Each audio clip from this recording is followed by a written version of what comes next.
아세틸렌은 시그마 결합을 몇 개 가지고 있는가? 자, 이 시그마 결합은 분자 내에 서로 이웃한 원자의 전자가 결합하는 방식인데, 전자가 직접적으로 결합하면 시그마 결합, 간접적으로 결합하면 파이 결합이라고 합니다.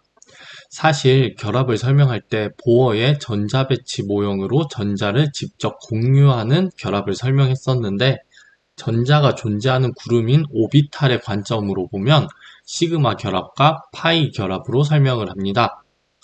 기능사 수준에서는 너무 어려운 내용으로 들어가지 않고 단순히 이 문제를 풀기 위해서 단일 결합을 가지고 있으면 시그마 결합이 1개, 이중 결합이 있으면 시그마 결합이 1개, 파이 결합이 1개, 삼중 결합을 가지고 있으면 시그마 결합이 1개, 파이 결합이 2개 있다고 볼 수 있습니다. 아세틸렌의 분자 구조를 보면 탄소와 탄소 사이 삼중 결합이 1개, 그리고 탄소와 수소 사이에 단일 결합이 1개, 2개 이렇게 있습니다. 그러므로 아세틸렌은 단일 결합 2개와 삼중 결합이 1개인 구조입니다. 자, 시그마 결합과 파이 결합의 개수는 시그마 결합은 3개, 파이 결합은 2개가 됩니다. 자, 우리 문제에서는 시그마 결합의 개수를 묻고 있기 때문에 정답은 3번이 되겠습니다. 6번, 다음 중 분자 안에 배위 결합이 존재하는 화합물은? 자, 이 배위 결합이라는 거는 한쪽에 비공유 전자쌍을 제공해서 결합하는 방식입니다. 자, 보기 1번부터 분자들의 구조식을 보면, 자, 이 벤젠은 탄소와 수소가 모두 공유 결합을 하고 있으며, 이 탄소 고리 안에는 이중 결합이 옮겨 다니는 공명 구조를 가집니다. 자, 그러므로 1번은 배위 결합이 없습니다.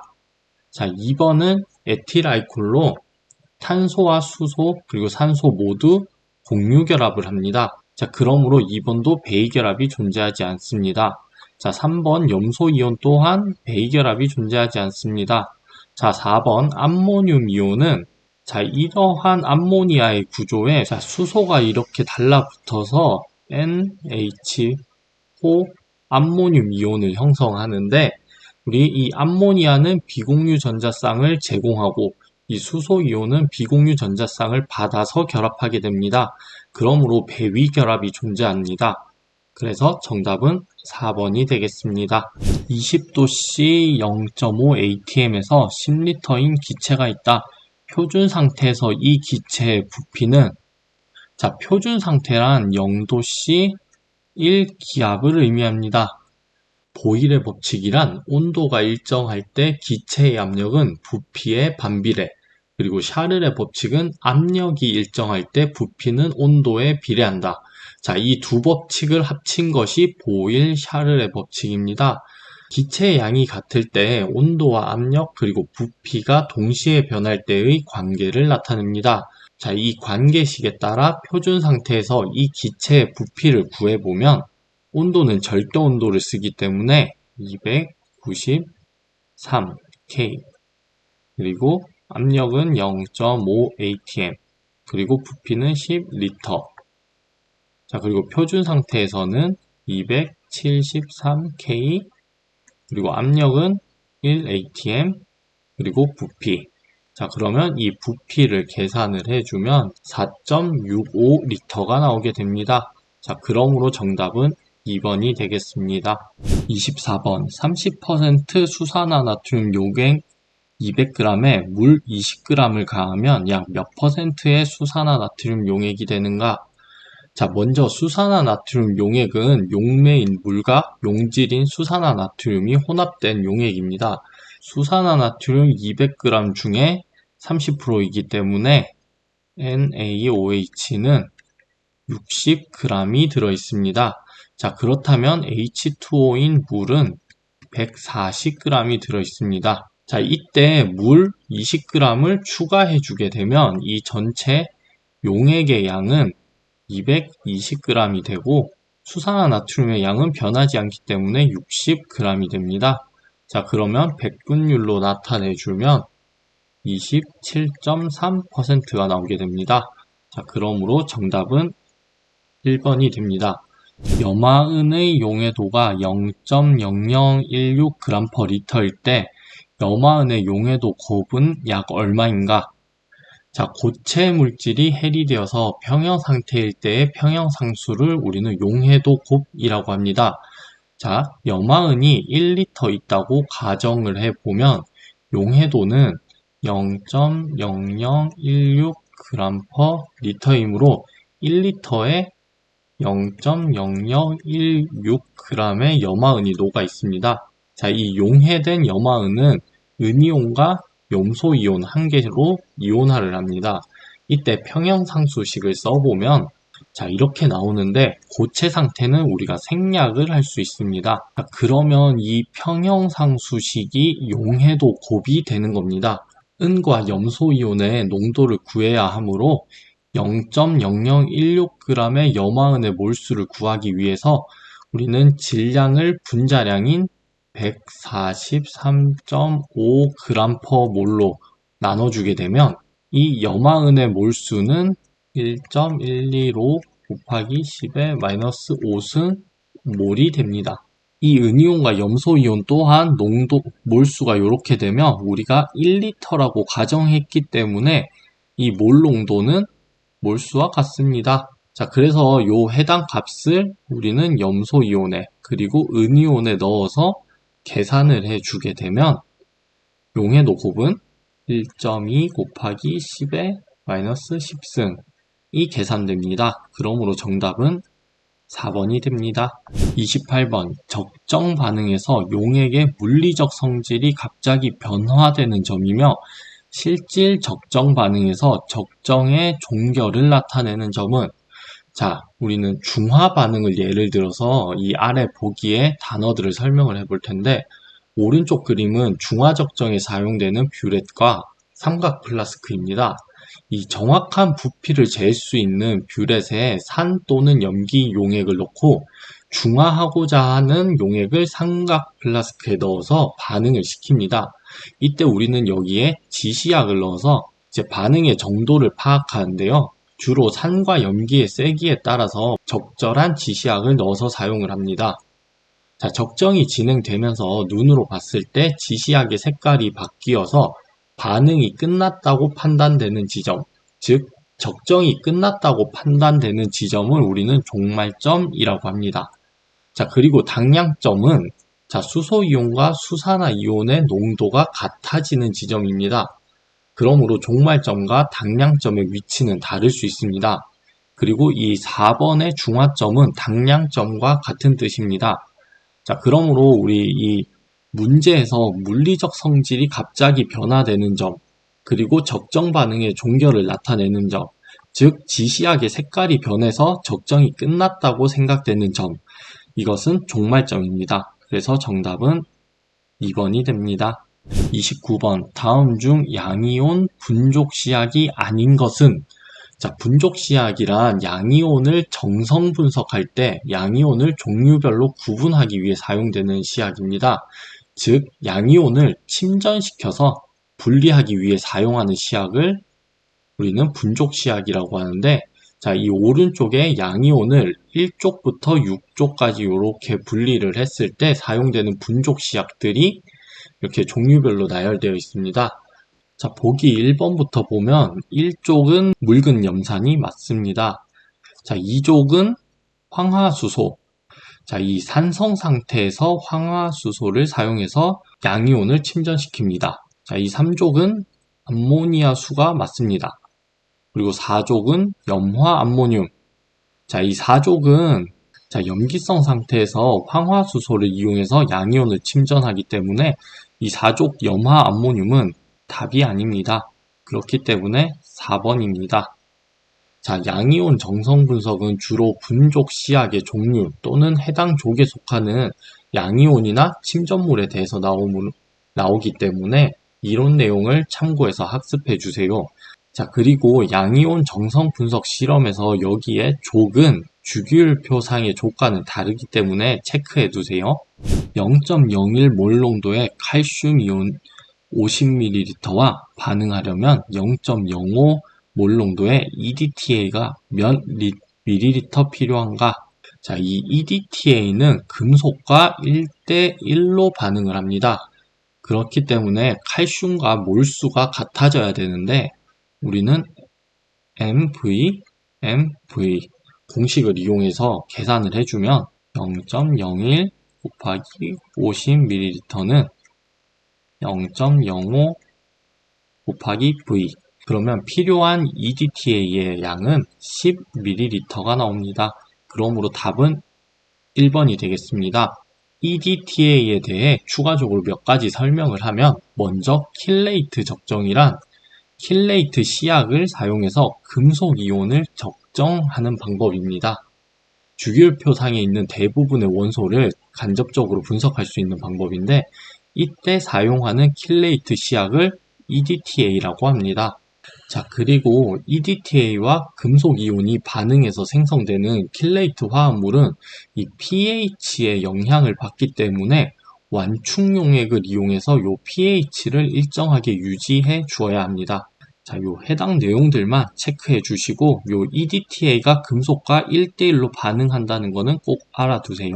할로겐 이온 중 수용액에서 질산은 이온과 침전물을 형성하지 않는 이온은 자, 할로겐 이온은 은이온과 창물을 형성하는데 자, 이 오른쪽에 침전물의 색깔에 대해서 알고 있으면 쉽게 답을 체크하고 넘어가실 수 있습니다.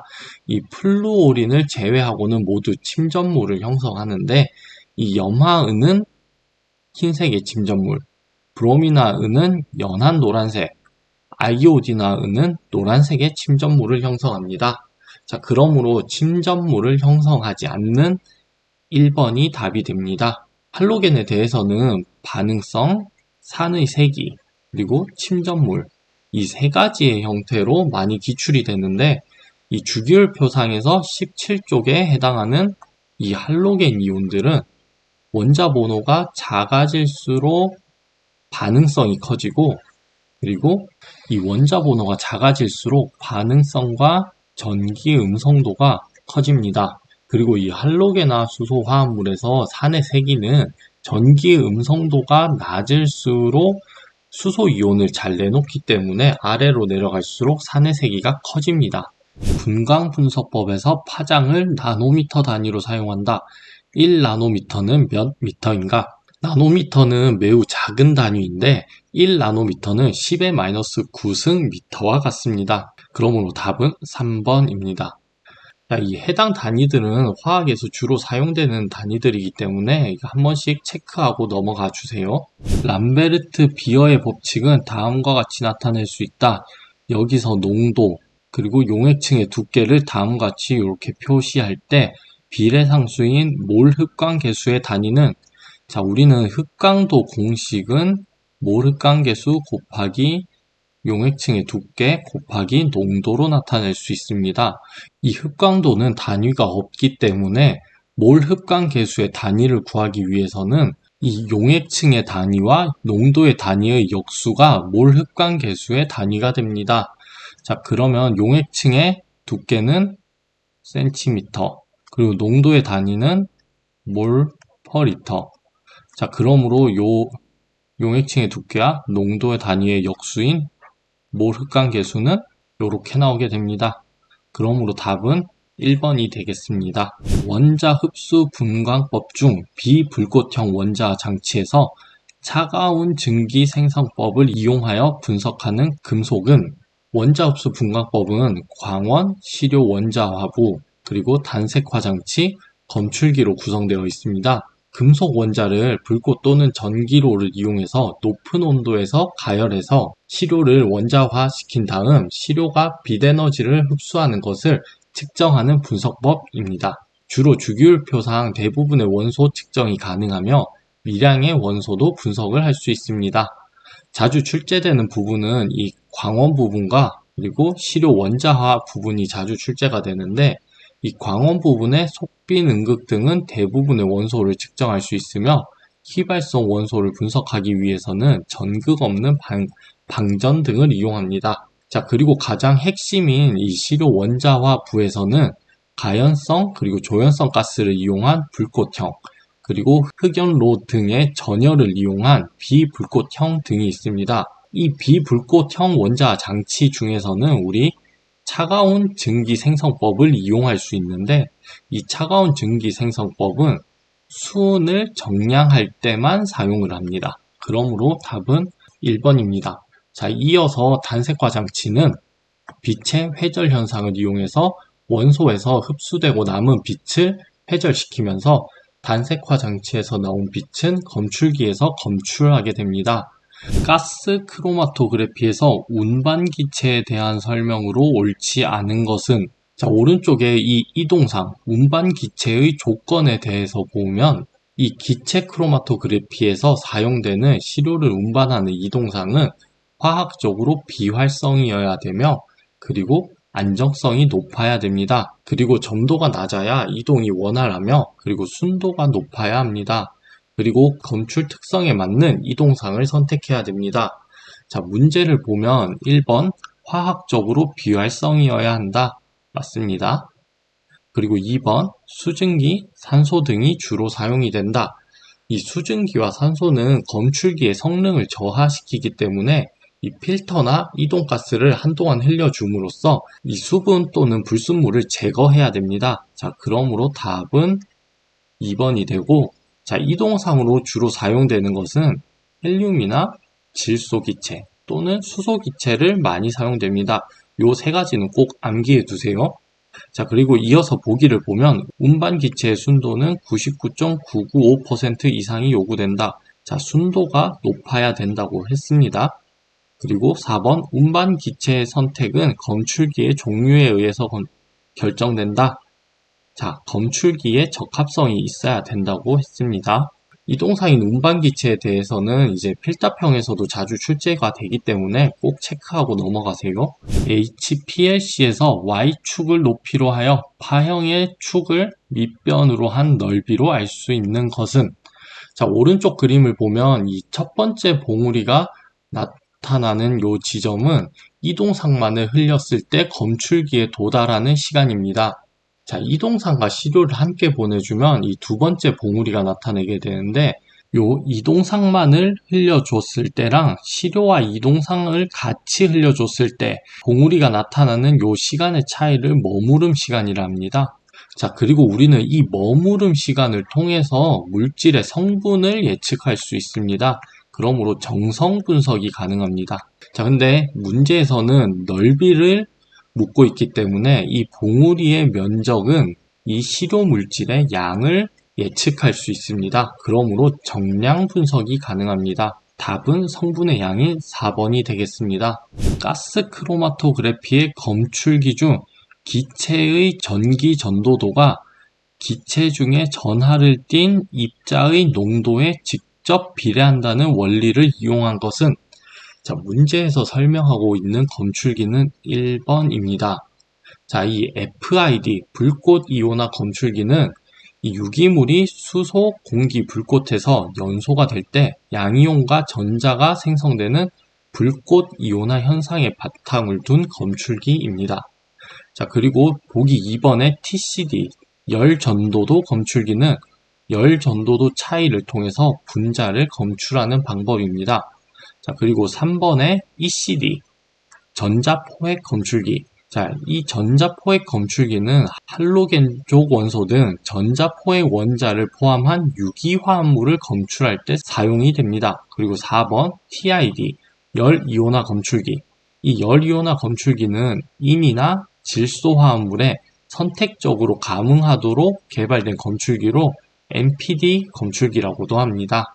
53번 화학실험에서 사용하는 약품 보관 방법에 대한 설명으로 틀린 것은 1번 폭발성 또는 자연발화성의 약품은 화기를 멀리한다. 자, 폭발성 또는 자연발화성 물질은 쉽게 연소하기 때문에 화기로부터 멀리 떨어진 곳에 보관을 해야 됩니다.